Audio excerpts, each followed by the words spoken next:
एक जंगल में एक बहुत ही शरारती बंदर रहता था जिसका नाम चुक्को था। चुक्को को हर चीज में शरारत करना पसंद था, मगर सबसे ज्यादा उसे अनार का जूस पीने का शौक था।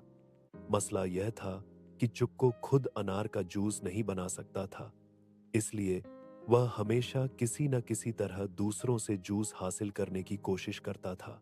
एक दिन उसे पता चला कि जंगल में नए आए हुए भालू बबलू के पास जूस बनाने वाली मशीन है। चुक्कू के मुंह में पानी भर आया। उसने फौरन एक शरारत भरी प्लानिंग शुरू कर दी।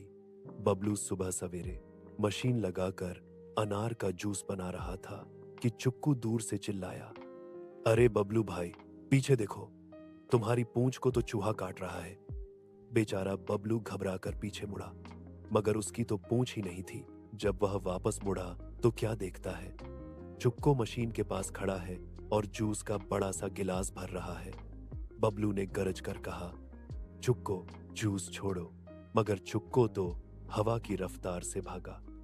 दौड़ते दौड़ते वह एक पेड़ के पास पहुंचा, लेकिन अचानक फिसल कर जमीन पर धड़ाम से गिरा। ग्लास ऊपर उड़ा, घूमा और सीधा उसके सर पर उलट गया।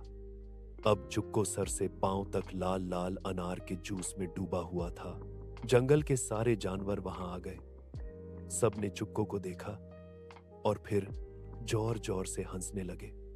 बबलू भी हंसते हुए बोला, चुक्को, लगता है आज तुम खुद अनार का जूस बन गए हो।